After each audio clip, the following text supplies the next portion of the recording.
ઉના પ્રાંત કચેરી આવેદનપત્ર આપવામાં આવ્યું છે। ત્યારે દેલવાડા ચેમ્બર ઓફ કોમર્સના પ્રમુખ મહેશભાઈ અને જિલ્લા પંચાયતના સદસ્ય શ્રીના પ્રતિનિધિ રાહુલભાઈ લાખાભાઈ બાંભણિયા હાજર રહીને આવેદનપત્ર આપવામાં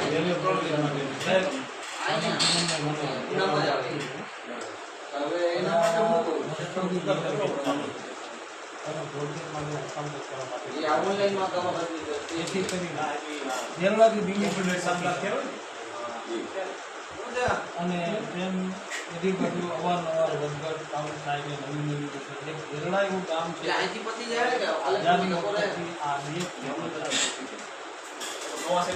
અમને જાણવા મળ્યું ત્યાંની હાઈકોર્ટનો આદેશ છે કે જુનાગઢમાં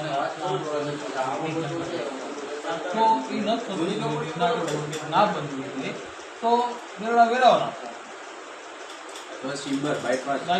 ઘણું બધું એવું છે કે આમાં જેટી બની છે, નવા બંદર પિંબર મોટું બંદર છે, દીવ બંદર છે।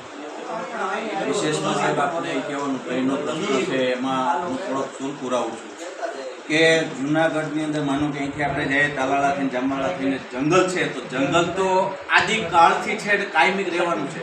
તો શું આના માટે કદાચ સરકાર કોઈ પગલાં નહીં લે કે ભાઈ સિંહ તો છે એ સમજી લેજો કે અત્યારે ગ્રામ્ય વિસ્તારમાં આવી ગયા છે, ક્યાંક પાટાપત્રીમાં ક્યારેય સિંહનું એક્સિડન્ટ થયું કે મર્યા એવું બન્યું ક્યારેય સાહેબ નથી બન્યું।